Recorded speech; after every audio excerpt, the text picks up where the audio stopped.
فرض کریں کہ ماضی میں کسی نے آپ کو ایک بہت ہی گہرا زخم دیا ہو، مطلب ایک ایسا نقصان پہنچایا ہو جس نے انسان کے اندر سے جو اعتبار اور بھروسے کی بنیادیں ہوتی ہیں نا، وہی ہلا کر رکھتی ہوں۔ یہ بالکل ایک بہت ہی تکلیف دہ صورتحال۔ ہاں، اور پھر زندگی ایک عجیب سا موڑ لے آئے، مطلب آپ کو ایک ایسی بند گلی میں دھکیل دے جہاں شدید مجبوری کے تحت آپ کو اسی شخص پر جس نے دھوکہ دیا تھا دوبارہ اعتبار کرنا پڑ جائے۔ اوہو، یہ ایک انتہائی مشکل مقام ہوتا ہے کسی بھی انسان کے لیے۔ بالکل، مطلب یہ ایک ایسا لمحہ ہوتا ہے نا جہاں انسان کی عقل اور اس کے جذبات کے درمیان ایک بہت ہی شدید اور تکلیف دہ جنگ چھڑ جاتی ہے۔ صحیح، انسان جانتا ہے کہ یہ شخص پہلے بھی دھوکہ دے چکا ہے، لیکن حالات اتنے بے رحم ہوتے ہیں کہ کوئی اور راستہ ہی نہیں بچتا۔ اور ذرا اس کے دوسرے رخ پر بھی غور کریں تو کہ ایک انتہائی ذہین اور دور اندیش انسان کس طرح اسی انسانی نفسیات کا استعمال کر کے، مطلب بغیر کوئی لفظ کہے، دوسروں کو بالکل وہی قدم اٹھانے پر مجبور کر سکتا ہے جو وہ چاہتا ہے۔ انسانی نفسیات کا یہ جو پہلو ہے نا، یہ انتہائی پیچیدہ اور بہت گہرا ہے۔ ہم عموماً بھروسے کو شیشے کی ایک نازک سی چیز سمجھتے ہیں۔ ہاں، جو ایک بار ٹوٹ جائے تو بس ختم۔ بالکل، جو دوبارہ جڑ نہیں سکتا۔ لیکن دیکھیں، جب انسان کی بقا کا مسئلہ درپیش ہونا یا مجبوری اتنی شدت ہو کہ ہر طرف اندھیرا ہو، تو انسان کو اسی ٹوٹے ہوئے شیشے پر ننگے پاؤں چلنا پڑتا ہے۔ اوف، واقعی۔ اور یہ جبر کا ایک ایسا عمل ہے جو انسان کو اندر سے کھوکھلا کر دیتا ہے۔ اور اس پوری صورتحال میں جو شخص نفسیات کے اس کھیل کو اور انسانی مجبوریوں کو سمجھتا ہے، وہ حالات کو اپنے حق میں موڑنے کی ایک غیر معمولی اور بعض اوقات تو خوفناک صلاحیت رکھتا ہے۔ صحیح، اور اسی لیے آج کے اس گہرے تجزیے میں ہم ایک ایسے ہی زبردست ماخوذ پر بات کریں گے جس کا عنوان ہے "The Divine Guardian of Yusuf and His Kin"۔ بہت ہی دلچسپ موضوع ہے نا؟ اس میں سورہ یوسف کے ایک خاص حصے کا تفصیلی جائزہ لیا گیا ہے، جہاں یوسف، ان کے بھائیوں اور ان کے والد یعقوب کے درمیان ہونے والے ایک بہت ہی تاریخی واقعے کو بیان کیا گیا ہے۔ جی، آیات 62 سے 64 تک کا حصہ۔ بالکل، اور ہمارا مقصد آج صرف اس واقعے کو ایک کہانی کے طور پر دہرانا نہیں ہے، بلکہ ہم ان بظاہر سادہ الفاظ اور جملوں کے پیچھے چھپی ہوئی جو انسانی نفسیات ہے نا، اس کی تہ تک جانا چاہتے ہیں۔ یعنی وہ جو خاموش لیکن زبردست حکمت عملی تھی۔ ہاں، اور بھروسے کے ٹوٹنے اور پھر ایک مجبوری کے تحت دوبارہ جڑنے کا یہ جو سارا پیچیدہ میکانزم ہے، اسے سمجھنے کی کوشش کریں گے۔ مطلب یہ محض تاریخ کا ایک ورق نہیں ہے، بلکہ انسانی رویوں، جوڑ توڑ اور نفسیاتی دباؤ کو سمجھنے کی ایک، آپ کہہ لیں، ماسٹر کلاس ہے۔ بالکل، ایک مکمل ماسٹر کلاس۔ تو میں اس داستان کے اس حصے سے شروعات کرنا چاہوں گی جہاں یوسف ایک نہایت عجیب اور بظاہر فیاضانہ قدم اٹھاتے ہیں۔ اچھا، آپ اس مرحلے کی بات کر رہی ہیں جہاں بھائی غلہ لینے کے بعد واپس لوٹ رہے ہوتے ہیں؟ جی ہاں، بالکل وہی۔ یوسف اپنے خادموں کو ہدایت دیتے ہیں کہ ان بھائیوں کا سامان، یا مطلب وہ رقم جو وہ غلے کے بدلے لائے تھے، وہ چپکے سے ان کے کجاووں یعنی ان کے سامان کے اندر واپس رکھ دی جائے۔ اور اس کی وجہ یہ بتائی گئی کہ جب وہ اپنے گھر والوں کی طرف لوٹیں اور سامان کھولیں تو اسے پہچان لیں، تاکہ ان کی واپسی یقینی ہو سکے۔ اب مجھے یہاں شروع میں ہی نا ایک بہت بڑی الجھن ہو رہی ہے۔ کیسی الجھن؟ مطلب کیا یہ واقعی ایک سخی انسان کی دریا دلی تھی یا ایک بچھایا ہوا جال؟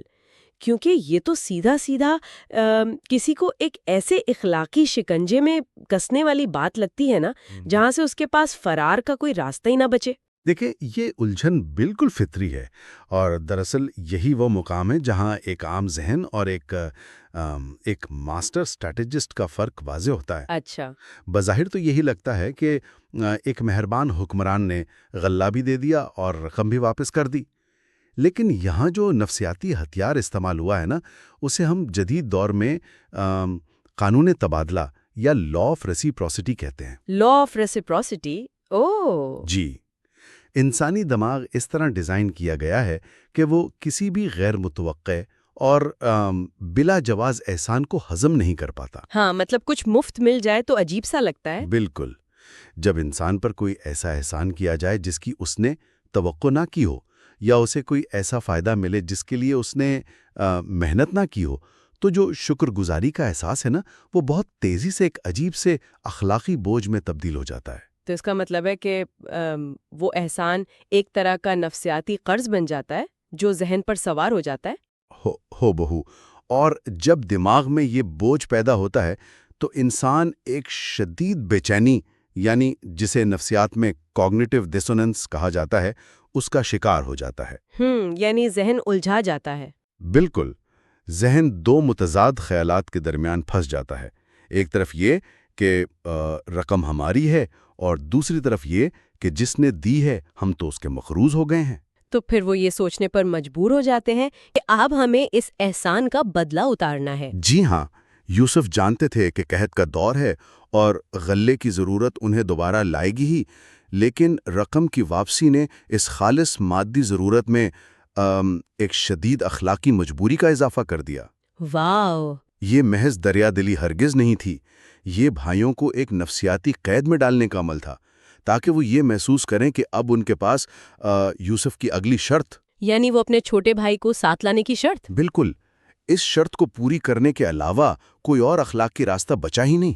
یہ تو کسی ماڈرن کارپوریٹ نیگوسیشن سے بھی زیادہ گہری اور خطرناک چال ہے۔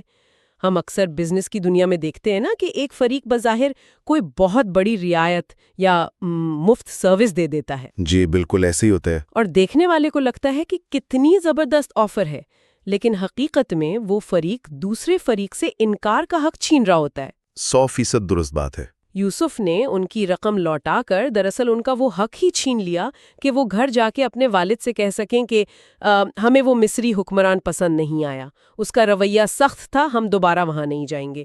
اب تو ان کے اپنے ضمیر اور اس حکمران کے احسان نے انہیں جکڑ لیا تھا۔ اور دیکھیں، ایک بہترین لیڈر اور ایک عام انسان کا فرق بھی اسی نقطے پر واضح ہوتا ہے نا۔ ایک عام انسان حالات کے پیدا ہونے پر ان پر رد عمل دیتا ہے، جبکہ ایک دور اندیش لیڈر حالات کو تخلیق کرتا ہے۔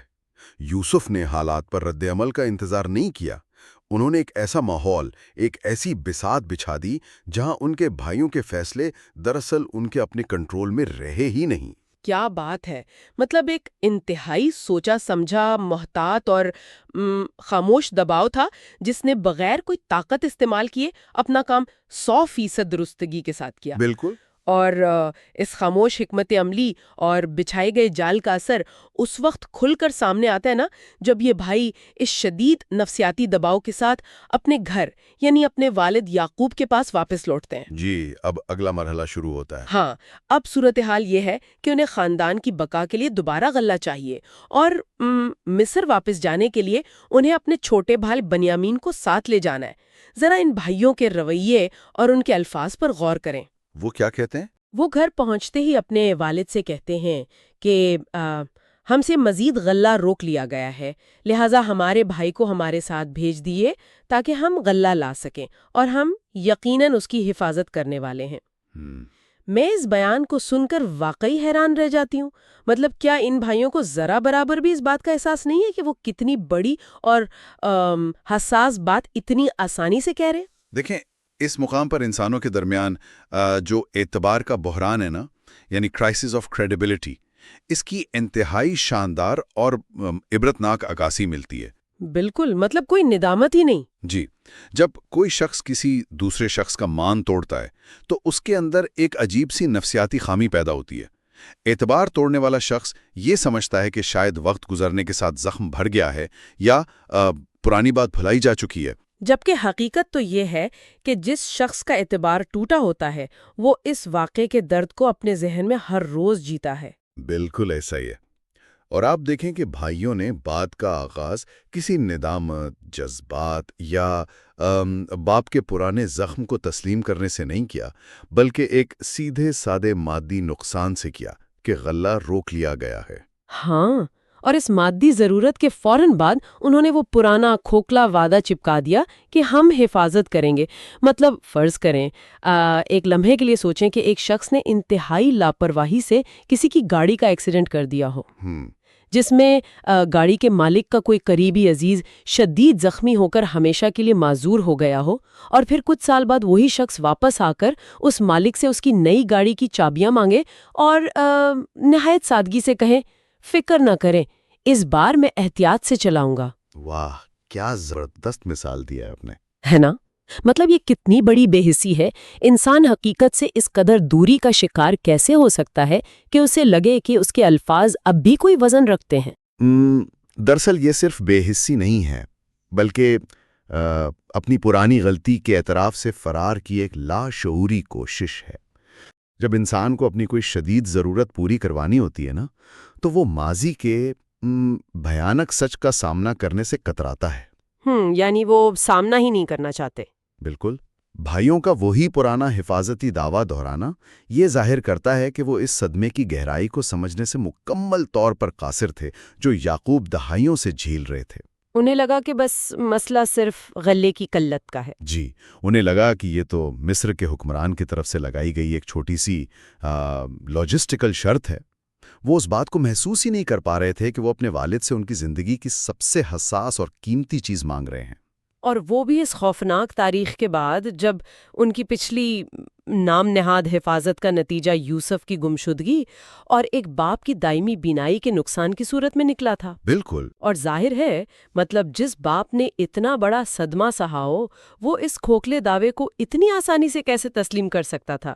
یہاں سے ہم اس واقعے کے سب سے تکلیف دہ لیکن انتہائی حقیقت پسندانہ موڑ پر آتے ہیں۔ جی، یعقوب کے جواب کی طرف۔ ہاں، جب بھائیوں نے غلے کی بندش کا خوف دلا کر یہ شرط رکھی اور اپنی حفاظت کی ضمانت دی، تو یعقوب کا جواب دو ٹوک، سیدھا اور درد میں ڈوبا ہوا تھا۔ انہوں نے ایک ایسا سوال کیا جس نے سارے پردے چاک کر دیے۔ بالکل۔ وہ کہتے ہیں، کیا میں تم پر اس کے بارے میں ویسا ہی اعتبار کروں جیسا اس سے پہلے اس کے بھائی پر کیا تھا؟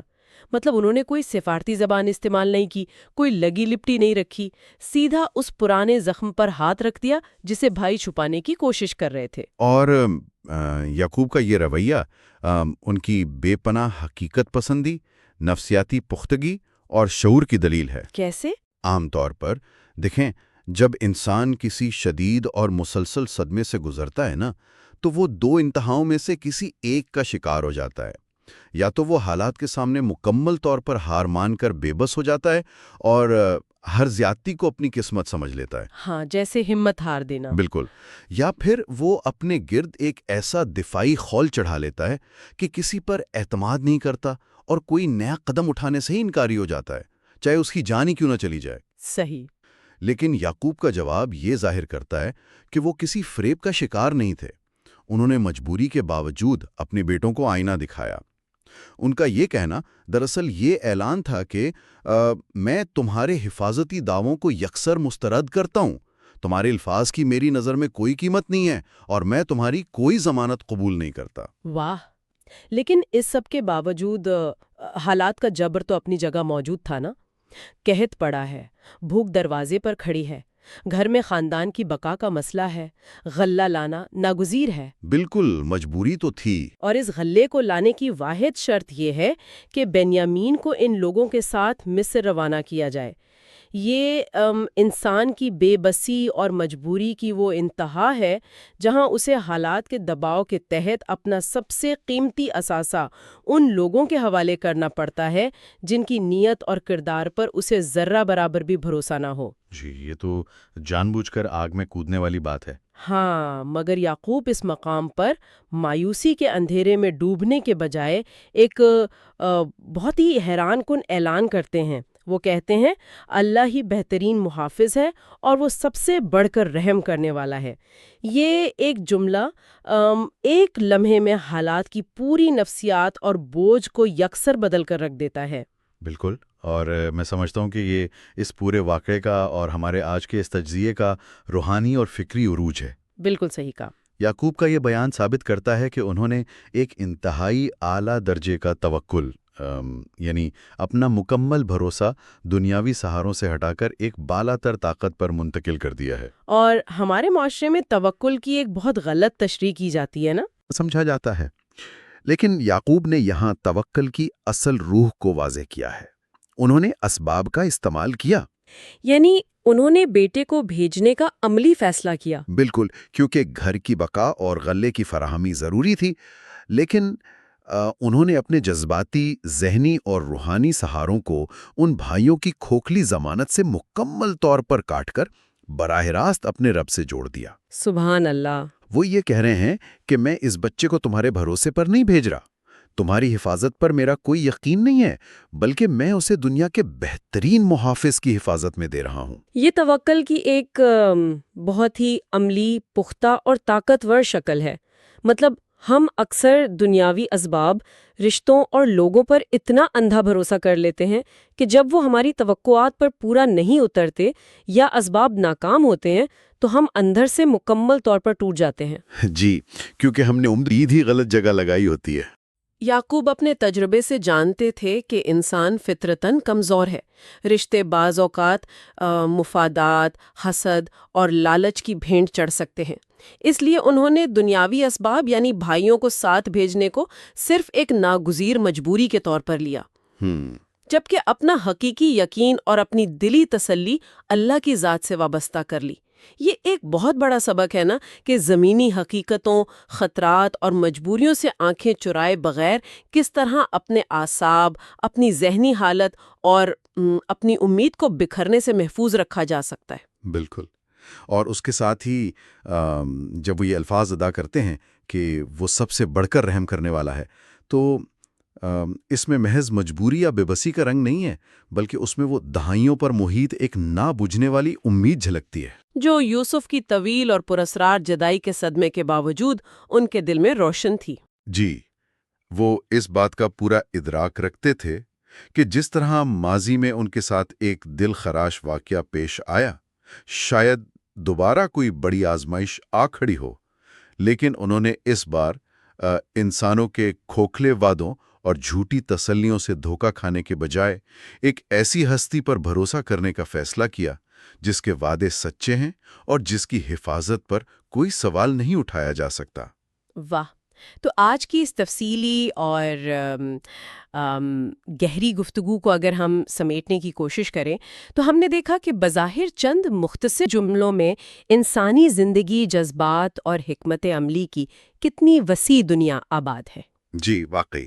ہم نے اس بات کا جائزہ لیا کہ یوسف کی خاموش لیکن گرفت کرنے والی حکمت عملی نے کس طرح کام کیا، جس نے قانون تبادلہ کا استعمال کرتے ہوئے ان کے بھائیوں کو ایک ایسی نفسیاتی کیفیت میں مبتلا کر دیا کہ وہ واپس آنے پر مجبور ہو گئے۔ بالکل۔ پھر ہم نے اعتمار کے بحران کو سمجھا کہ کس طرح انسان اپنے کیے گئے نقصانات سے، اپنے دیے گئے زخموں سے آنکھیں چراتا ہے اور اپنے مقصد کے حصول کے لیے کھوکھلے وعدوں کے پیچھے چھپنے کی کوشش کرتا ہے۔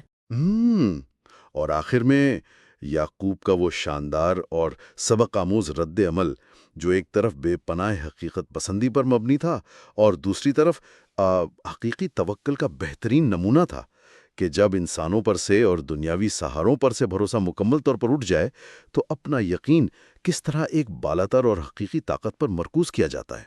دیکھیں، یہ بصیرت اور یہ تجزیہ آج کے اس تیز رفتار اور مادی دور میں بہت زیادہ اہمیت رکھتا ہے۔ کیسے، ذرا بتائیے گا؟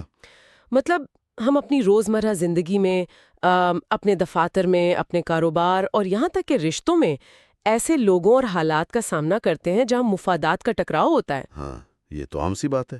بڑے بڑے دائرے کھوکھلے ثابت ہوتے ہیں اور بعض اوقات ہمیں شدید مجبوری میں ان لوگوں کے ساتھ دوبارہ چلنا پڑتا ہے جنہوں نے ماضی میں ہمیں گہرا نقصان پہنچایا ہو۔ بالکل۔ تو یہ مطالعہ ہمیں سکھاتا ہے کہ انسانوں کی نفسیات کو کیسے پڑھا جائے، غیر متوقع احسانات کے پیچھے چھپے ہوئے دباؤ کو کیسے سمجھا جائے، اور سب سے بڑھ کر کڑے اور مایوس کن حالات میں جذباتی فیصلے کرنے کے بجائے حقیقت پسندانہ اور توکل سے بھرپور رویہ کیسے اپنایا جائے۔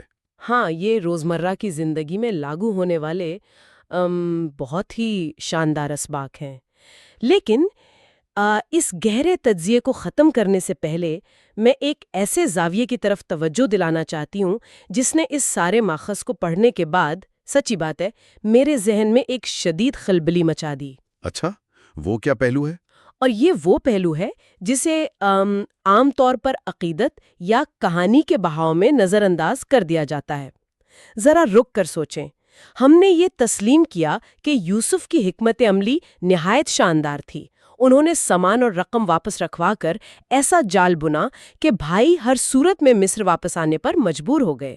جی، ہم نے اس پر بات کی. لیکن اگر یوسف اتنے ہی دور اندیش تھے اور انسانی نفسیات کو اتنی گہرائی سے سمجھتے تھے تو کیا وہ یہ نہیں جانتے تھے کہ ان کی اس ماسٹر اسٹریٹجی یعنی چھوٹے بھائی کو اگلی بار طلب کرنے کی شرط کا نتیجہ اصل میں کیا نکلے گا؟